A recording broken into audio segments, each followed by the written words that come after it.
ರಾಜ್ಯದಲ್ಲಿ micro finance ಎನ್ನುವಂತಹ virus ದಿನ ದಿನ ಹೆಚ್ಚಾಗ್ತಾ ಇದೆ. ಇನ್ನು ಇದಕ್ಕೆ ಸಂಬಂಧಪಟ್ಟಂತೆ ರಾಜ್ಯ ಸರ್ಕಾರ ವಾರ್ನ್ ಮಾಡಿದ್ರು ಕೂಡ ಮೈಕ್ರೋ ಫೈನಾನ್ಸ್ ಕಾಟ ನಿಲ್ತಾ ಇಲ್ಲ. ಮತ್ತೊಂದು ತುರ್ತು ಸಭೆಯಲ್ಲಿ ಪೊಲೀಸರಿಗೆ ಸಿಎಂ ಸಿದ್ದರಾಮಯ್ಯ ಅವರು ಕಟ್ಟಾಜ್ಞೆಯನ್ನ ಹೊರಡಿಸಿದ್ದಾರೆ. ಸಾಲ ಶೂಲಕ್ಕೆ ಬ್ರೇಕ್ ಹಾಕುವಂತೆ ಹಿರಿಯ ಅಧಿಕಾರಿಗಳಿಗೆ ಸೂಚನೆಯನ್ನ ಕೂಡ ನೀಡಿದ್ದಾರೆ. ಡಿಜಿಐಜಿಪಿ ಅಲೋಕ್ ಮೋಹನ್ ಸೇರಿ ಹಿರಿಯ ಅಧಿಕಾರಿಗಳ ಜೊತೆ ಈ ಕುರಿತಂತೆ ಚರ್ಚೆಯನ್ನ ಕೂಡ ಮಾಡಲಾಗಿದೆ. ಕಟ್ಟುನಿಟ್ಟಾಗಿ ನಿಯಮಾವಳಿಯನ್ನ ಜಾರಿಗೆ ತನ್ನಿ ಅಂತ ಪೊಲೀಸರಿಗೆ ಸೂಚನೆಯನ್ನ ಕೂಡ ನೀಡಲಾಗಿದೆ. ಪೊಲೀಸರಿಗೆ ಹಲವು ಸೂಚನೆಗಳನ್ನ ಕೂಡ ಸಿಎಂ ಸಿದ್ದರಾಮಯ್ಯ ಅವರು ಆ ಚರ್ಚೆಯಲ್ಲಿ ನೀಡಿದ್ದಾರೆ. ನಿನ್ನೆ ಸಿಎಂ ತವರಲ್ಲಿ ಇಬ್ಬರು ಸೇರಿ 3 ಸಾಲದ ಕಿರುಕುಳಕ್ಕೆ ಬಲಿಯಾಗಿದ್ದಾರೆ. ವಾರ್ನ್ ಮಾಡಿದ್ರು ಕೂಡ ಮೈಕ್ರೋ ಫಿನಾನ್ಸ್ ಅವರ ಕಾಟ ಎಲ್ಲೂ ಕೂಡ ನಿಲ್ಲುವಂತಹ ಒಂದು ನಿರೀಕ್ಷೆಗಳು ಕಾಣಿಸ್ತಾ ಇಲ್ಲ. ಇನ್ನು ಮತ್ತೊಂದು ತುರ್ತು ಸಭೆಯನ್ನ ಕರೀತಾರೆ ಸಿಎಂ ಸಿದ್ದರಾಮಯ್ಯ ಅವರು. ಅಲ್ಲಿ ಪೊಲೀಸರಿಗೂ ಕೂಡ ಖಡಕ್ ಆಗಿ ಕಟ್ಟಾಜ್ಞೆಯನ್ನ ಹೇಳ್ತಾರೆ. ಅಂದ್ರೆ ಸಾಲ ಶೂಲಕ್ಕೆ ಬ್ರೇಕ್ ಹಾಕಬೇಕು, ಕೆಲವೊಂದು ರೂಲ್ಸ್ ರೆಗ್ಯುಲೇಷನ್ಸ್ ಇರುತ್ತೆ, ಅದಕ್ಕೆ ಸಂಬಂಧಪಟ್ಟಂತೆ RBIನ ಕಂಡೀಷನ್ಸ್ ಏನು ಎಲ್ಲವನ್ನ ನೋಡಿಕೊಂಡು ಹಿರಿಯ ಅಧಿಕಾರಿಗಳಿಗೆ ಸೂಚನೆಯನ್ನ ಕೂಡ ನೀಡಿರೋದು.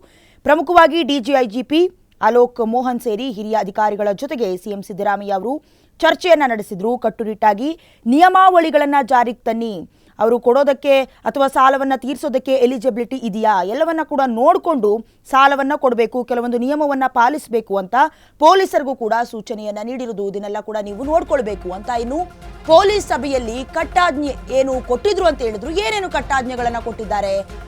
ಒತ್ತಾಯ ಪೂರ್ವಕವಾಗಿ ಸಾಲ ವಸೂಲಿ ಮಾಡುವ ಹಾಗಿಲ್ಲ, ಇದು ಮೊದಲನೆಯ ಕಟ್ಟಾಜ್ಞೆ. ಇನ್ನು ಸಾಲ ವಸೂಲಾತಿಯ ನೆಪದಲ್ಲಿ ತೇಜೋವಧೆ ಮಾಡುವಂತಿಲ್ಲ, ಅವಮಾನ ಮಾಡೋ ಹಾಗಿಲ್ಲ, ಸಾರ್ವಜನಿಕವಾಗಿ ಗಲಾಟೆ ಕೂಡ ನಡೆಸುವಂತಿಲ್ಲ, ಮನೆಯ ಮೇಲೆ ಪೇಂಟ್ನಲ್ಲಿ ಬರೆಯುವಂತಿಲ್ಲ ಅಥವಾ ಸಾಲ ತೆಗೆದುಕೊಂಡಿದ್ದಾರೆ ಹೀಗೆಲ್ಲ ಬರೆಯೋ ಹಾಗಿಲ್ಲ. ಇನ್ನು ಲೈಸೆನ್ಸ್ ಇಲ್ಲದೆ ಫೈನಾನ್ಸ್ ನೀಡಿದ್ರೆ ತಕ್ಷಣವೇ ಕ್ರಮವನ್ನ ಜರುಗಿಸಬೇಕು.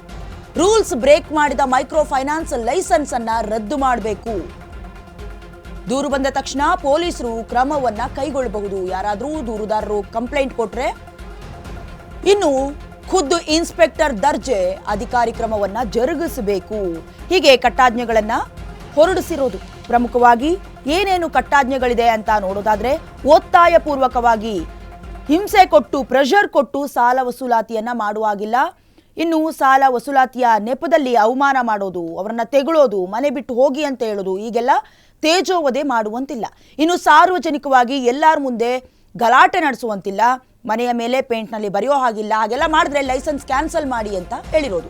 ಶೀಘ್ರವೇ ಹಾಗಾದ್ರೆ ಪೊಲೀಸರು ಗೈಡ್ ಲೈನ್ಸ್ ಅನ್ನ ರೂಪಿಸ್ತಾರಾ? ಹೊಸ ಕಾನೂನು ತರುವವರೆಗೂ ಕೂಡ ಈ ಒಂದು ಗೈಡ್ ಲೈನ್ಸ್ ಏನು ಪೊಲೀಸರು ತರ್ತಾರೆ ಅದೇ ಅನ್ವಯ ಆಗತ್ತಾ? ಹಾಗಾದ್ರೆ ಡಿಜಿಐಜಿಪಿಗೆ ಗೈಡ್ ಲೈನ್ಸ್ ಅನ್ನ ರೂಪಿಸಬೇಕು ಅಂತ ಸೂಚನೆಯನ್ನ ಕೂಡ ಸಿಎಂ ಸಿದ್ದರಾಮಯ್ಯ ಅವರು ಕೊಟ್ಟಿದ್ದಾರೆ. ಅಧೀನ ಅಧಿಕಾರಿಗಳಿಗೆ ಅಲೋಕ್ ಮೋಹನ್ ಇದಕ್ಕೆ ಸಂಬಂಧಪಟ್ಟಂತೆ ಎಚ್ಚರಿಕೆಯನ್ನ ಕೂಡ ನೀಡಿದ್ದಾರೆ. ಇನ್ನು ಗೈಡ್ ಲೈನ್ಸ್ ರೂಪಿಸ್ತಾ ಇದ್ದಂತೆ ಕಟ್ಟುನಿಟ್ಟಾಗಿ ಅದನ್ನ ಪಾಲಿಸಲೇಬೇಕು. ಮೈಕ್ರೋ ಫಿನಾನ್ಸ್ ನ ಮುಖ್ಯಸ್ಥರು ಅಥವಾ ಸಾಲ ಕೊಟ್ಟವರು ನಿರ್ಲಕ್ಷ್ಯ ವಹಿಸುವ ಸಿಬ್ಬಂದಿ ಮೇಲೂ ಕೂಡ ಕ್ರಮವನ್ನ ಜರುಗಿಸಬೇಕು. ಹೀಗಂತ ಪೊಲೀಸ್ ಅಧಿಕಾರಿಗಳಿಗೆ ಅಲೋಕ್ ಮೋಹನ್ ಸೂಚನೆಯನ್ನ ನೀಡಿದ್ದಾರೆ. ಇನ್ನು ಇದೇ ವಿಚಾರಕ್ಕೆ ಸಂಬಂಧಪಟ್ಟಂತೆ ಸದ್ಯದ ಮಟ್ಟಿಗೆ ಪೊಲೀಸರೇ ಗೈಡ್ ಲೈನ್ಸ್ ಅನ್ನ ರೂಪಿಸ್ತಾರೆ. ಹೊಸ ಕಾನೂನು ಇದಕ್ಕೆ ಸಂಬಂಧಪಟ್ಟಂತೆ ಮೈಕ್ರೋ ಫಿನಾನ್ಸ್ಗೆ ಸಂಬಂಧಪಟ್ಟಂತೆ ಬರುವವರೆಗೂ ಕೂಡ ಇದೇ ಗೈಡ್ ಲೈನ್ಸ್ ಕೂಡ ಅನ್ವಯ ಆಗತ್ತೆ. ಇದೇ ವಿಚಾರಕ್ಕೆ ಹೆಚ್ಚಿನ ಡೀಟೇಲ್ಸ್ ಅನ್ನ ಕೊಡ್ತಾರೆ ನಮ್ಮ ಪ್ರತಿನಿಧಿ ಅಜಯ್. ಇದೀಗ ರಾಜ್ಯದಲ್ಲಿ ಮೈಕ್ರೋ ಫಿನಾನ್ಸ್ ಅನ್ನೋದು ವೈರಸ್ನ ರೀತಿ ಹರಡ್ಕೊಳ್ತಾ ಇದೆ. ಇನ್ನು ಇದಕ್ಕೆ ಸಂಬಂಧಪಟ್ಟಂತೆ ಕೆಲವೊಂದು ಕಟ್ಟಾಜ್ಞೆ ಕೂಡ ನೀಡಲಾಗಿದೆ, ಗೈಡ್ ಲೈನ್ಸ್ ಕೂಡ ರೂಪಿಸಿದ್ದಾರೆ. ಇದಕ್ಕೆ ಸಂಬಂಧಪಟ್ಟಂತೆ ಹೆಚ್ಚಿನ ಡೀಟೇಲ್ಸ್ ಅನ್ನು ನೀವು ನೀಡೋದಾದ್ರೆ. ಖಂಡಿತವಾಗ್ಲೂ ಡಯನಾ, ಏನಂದ್ರೆ ಈ ಒಂದು ವಿಚಾರವಾಗಿ ಸಾಕಷ್ಟು ಚರ್ಚೆ ಆಗ್ತಾ ಇದೆ, ಮತ್ತೆ ಸಾಕಷ್ಟು ಸಾವುಗಳು ಕೂಡ ಈಗಾಗಲೇ ರಾಜ್ಯದಲ್ಲಿ ಕೂಡ ಆಗ್ತಾ ಇರುವಂತದ್ದು. ನಿನ್ನೆ ಕೂಡ ಮೈಸೂರಿನ ನಂಜನಗೂಡು ಭಾಗದಲ್ಲೂ ಕೂಡ ಓರ್ವ ಮಹಿಳೆ ಕೂಡ ಮೃತಪಟ್ಟಿರುವಂತದ್ದು 5 ಲಕ್ಷ ಸಾಲಕ್ಕಾಗಿ. ಸೊ ಹೀಗಾಗಿ ಇದನ್ನ ತಡೆಗಟ್ಟಬೇಕು ಅಂತ ಹೇಳಿ ಸಾಕಷ್ಟು ಪ್ರತಿಪಕ್ಷಗಳಿಂದನೂ ಕೂಡ ಈಗಾಗಲೇ ಏನು ಪ್ರೆಷರ್ ಕೂಡ ಜಾಸ್ತಿ ಆಗ್ತಾ ಇದೆ. ಹೀಗಾಗಿ ಕೂಡ ಇದಕ್ಕೆ ಒಂದು ನಾವು ತಂಡವನ್ನ ರಚನೆ ಮಾಡ್ತೀವಿ. ಅದನ್ನು ಕೂಡ ಏನು ಎಲ್ಲ ಒಂದು ಹಿರಿಯರ ಒಂದು ಮಾರ್ಗದರ್ಶನದಲ್ಲಿ ಮತ್ತೆ ಅಧಿಕಾರಿಗಳ ಮಾರ್ಗದರ್ಶನದಲ್ಲಿ ಕೂಡ ಇದಕ್ಕೊಂದು ಕಾನೂನು ತರಬೇಕು ಅಂತ ಹೇಳಿ ಈಗಾಗಲೇ ನಿರ್ಧಾರವನ್ನ ಮಾಡಿದ್ದಾರೆ.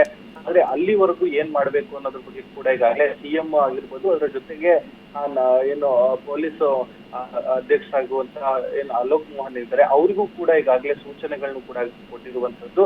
ಏನಂದ್ರೆ ಈಗ ಎಲ್ಲರೂ ಕೂಡ ಯಾರೇ ಇಲ್ಲಿ ಕಂಪ್ಲೇಂಟ್ ಕೊಡಕ್ ಬಂದ್ರು ಕೂಡ ಕಂಪ್ಲೇಂಟ್ ತಗೊಳ್ಬೇಕಾಗತ್ತೆ. ಅದರ ಜೊತೆಗೆ ಅಲ್ಲಿ ಯಾವುದೇ ರೀತಿಯಾಗಿ ಅವರಿಗೆ ಪ್ರೆಷರ್ ಬೀಳೋ ರೀತಿ ನೋಡ್ಕೋಬೇಕಾಗತ್ತೆ. ಯಾಕಂದ್ರೆ ಅವ್ರಿಗೆ ಯಾವುದೇ ರೀತಿಯಾಗಿ ತೊಂದರೆ ಕೊಟ್ಟಿದ್ದೆ ಅದಲ್ಲಿ ಏನು ಅವರ ವಿರುದ್ಧ ಕಠಿಣ ಕ್ರಮ ತಗೋಬೇಕು ಅಂತಾನೆ ಕೂಡ ಈಗಾಗಲೇ ಆದೇಶವನ್ನು ಕೂಡ ಕೊಟ್ಟಿರುವಂತದ್ದು. ಹೀಗಾಗಿ ಪ್ರತಿಯೊಂದು ಠಾಣೆಯ ಇನ್ಸ್ಪೆಕ್ಟರ್ಗಳಿಗೂ ಕೂಡ ಈಗಾಗಲೇ ಅವರವರ ಜ್ಯೂರಿಸ್ಡಿಕ್ಷನ್ ಅಲ್ಲಿರುವಂತಹ ಯಾವುದೇ ಮೈಕ್ರೋ ಫೈನಾನ್ಸ್ ಇಂದ ಕಿರುಕುಳ ಆಗ್ತಿದೆ ಅಂದ್ರೆ ಅದನ್ನ ಏನು ಅಸಡ್ಡೆ ಮಾಡೋಂಗಿಲ್ಲ, ಅದನ್ನ ನೆಗ್ಲೆಕ್ಟ್ ಮಾಡೋಂಗಿಲ್ಲ ಅಂತ ಹೇಳಿ ಈಗಾಗಲೇ ಸೂಚನೆಗಳನ್ನ ಕೂಡ ಕೊಡಲಾಗಿರುವಂತದ್ದು.